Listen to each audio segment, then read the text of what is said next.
Fala galera, bem-vindo ao meu canal. Meu nome é Thiago, eu moro há 10 anos nos Estados Unidos, tem 7 anos que eu estou trabalhando como SRI nos Estados Unidos. E sempre me perguntam como eu comecei nessa carreira de DevOps. Então eu vou mostrar o passo a passo para vocês, dar algumas dicas. E sem muita enrolação, vamos para os vídeos. Vamos começar pela primeira coisa que você tem que entender. Você não vai saber tudo, você não precisa ser profissional em todas as áreas. Você tem que saber muitas coisas, mas o básico, pelo menos, você tem que saber. E começando pelo Linux. Linux você vai usar muito. Você vai colocar uma pipeline, eu te garanto que 90% do tempo vai ser Linux. Então, vamos aprender Linux, mas você não tem que saber todo o funcionamento do Linux. Eu comecei a trabalhar com o SUSE, foi o primeiro Linux que eu trabalhei. Hoje eu trabalho muito com o Ubuntu, né? Isso que eu estou mostrando aqui na tela para vocês é o site do Ubuntu. Então, de Linux você tem que saber um pouco básico, como criar um usuário, como funcionam as pastas do Linux, como você dá permissões para essas pastas, como se trabalha processos, como se instala uma aplicação, como checa os logs, porque você vai trabalhar com o Linux muitas vezes no seu dia, então você tem que ter pelo menos a ideia de como que um Linux funciona. Então instala o Linux, cria um home lab na sua casa, cria uma virtual machine com o Ubuntu, ou qualquer versão que você se sinta mais à vontade para trabalhar. Hoje eu trabalho muito mais com Ubuntu, mas eu trabalhei com CentOS, com Red Hat, Fedora. Você entendendo como o Linux funciona e saber se virar se você tiver algum problema, é muito importante para você. Então, tenta saber o básico. Uma coisa muito importante que eu tenho que te falar, você vai errar. E todo mundo erra. E você tem que entender que você está aprendendo, você vai passar por umas etapas, e uma etapa é errar. Eu continuo errando, mesmo com meus 17 anos de carreira, eu continuo errando.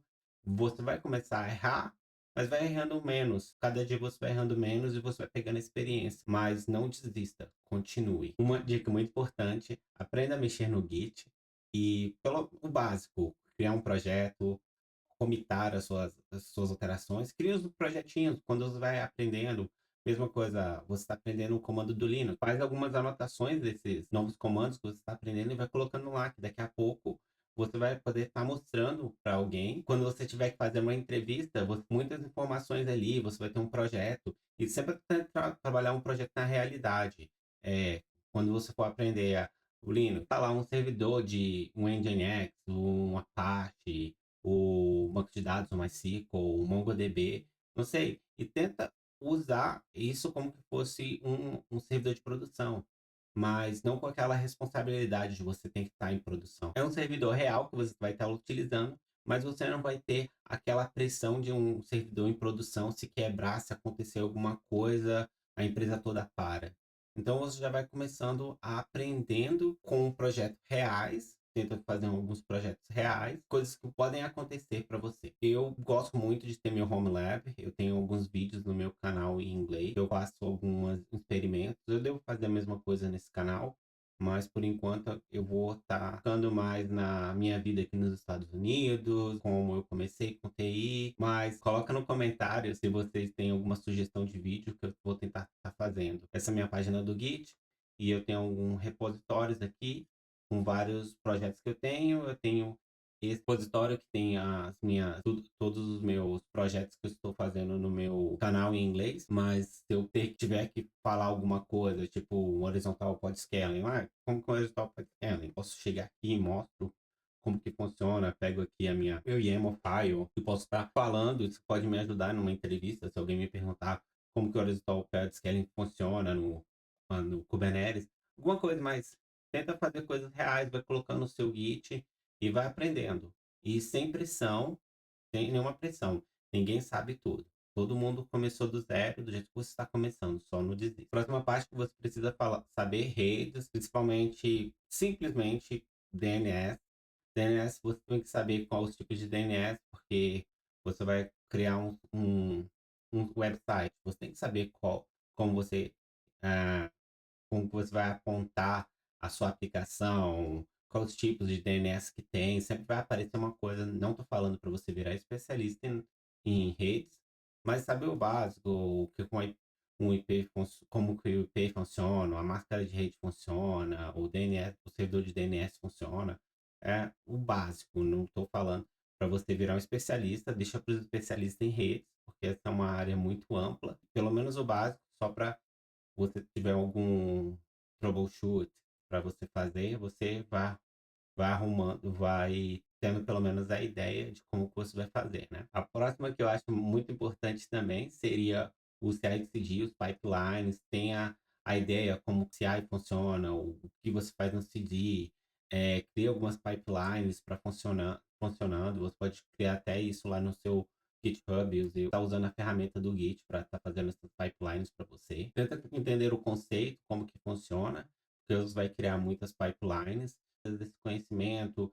Se a equipe de desenvolvimento não tem esse conhecimento, você vai ter que ter esse conhecimento para estar ajudando eles a criar nessa pipeline. A próxima seria a cloud. Você tem que aprender uma das clouds, você pode ir para a AWS. Essa é uma das mais utilizadas. Eu não utilizei ela muito na minha carreira, no máximo 6 meses. Na minha última empresa, eles tinham a AWS lá, mas hoje em dia eu uso muito mais o Google Cloud, a cloud do Google. E também estou trabalhando, já trabalhei com alguns projetos no Azure, mas a AWS eu nunca trabalhei tanto, mas eu tenho uma ideia de como que funciona, consigo criar os virtual machines. E tem esses tie free, tenta usar esses tie frees para você criar virtuais machines, criar redes, para tentar se ambientar. Porque se você aprender uma, você vai conseguir aprender na outra, porque eles vão ter o mesmo tipo de produtos, alguns produtos diferentes, mas vai ser quase a mesma coisa. Mas tenta entender. Na minha opinião, eu acho que a melhor forma de você aprender é estudando para uma certificação. Se você não sabe, seria bom você estar estudando para uma certificação dessas mínimas de cloud. Eles têm vários cursos simples, você assiste a videoaula, vai aprendendo. E bom que você vai ter uma certificação no final e você tem um objetivo. E fica usando essas partes free deles para você estar aprendendo. Acabou, passa para uma próxima, ou cria outro e-mail, vai utilizando até você aprender a, essa parte de cloud. O próximo é a Terraform, que seria a parte que você cria a sua infraestrutura como código. A mesma coisa que um desenvolvedor cria a aplicação, você cria o seu código para criar infraestrutura na cloud. Você pode estar criando a sua infraestrutura usando o Terraform, é uma das ferramentas mais usadas no mercado. Eles trocaram algumas coisas na licença, mas todo mundo continua utilizando. Tem o OpenTofu, que seria um Terraform mais open source, que o pessoal utiliza. Eu não utilizei muito, hein? O OpenTofu eu nunca utilizei ele nos meus trabalhos. Tem uns dois scripts aqui no meu laboratório, na minha casa, mas nada demais. Outra ferramenta que é muito utilizada para estar instalando aplicações, configurando as VMs, o seu ambiente, seria o Ansible. Hoje eu não utilizo muito o Ansible, eu utilizo mais o Terraform, mas o Ansible também seria uma ferramenta legal, se na vagas que você está procurando, tiver lá solicitação de Ansible, seria bom você saber como usa o Terraform e o Ansible juntos, e eles seriam uma forma de você tá criando a sua infraestrutura, criando VMs, e instalando algumas aplicações dentro da VM utilizando o Ansible ou o Ansible para estar sempre com as configurações que você tem no seu código. E se você teria que instalar 100 computadores com o Nginx, em vez de você estar ali criando na mão, você usa o Ansible e automatiza todas essas tarefas. Então, a próxima ferramenta seria Docker, tá? Aprendendo a trabalhar com Docker, container, como que você trabalharia com container. Mas, primeiramente, aprenda o Linux, depois você pode estar começando a brincar com Docker, que vai se facilitar muito quando você estiver criando as suas imagens com a aplicação, com as aplicações, você sabendo como que trabalhar com Linux, instalar pacotes, isso vai facilitar muito quando você for criar suas imagens em Docker. Docker é uma ferramenta muito fácil de estar aprendendo, não é tão complicada, não tem tanto código, mas você tem que estar trabalhando, mas tá mexendo todos os dias, mas depois vai ficar muito simples para vocês. Aprenda o Linux, depois aprenda a trabalhar com Docker, com container, entender o conceito básico dos containers, E depois, o querido de todas as empresas hoje, o Kubernetes.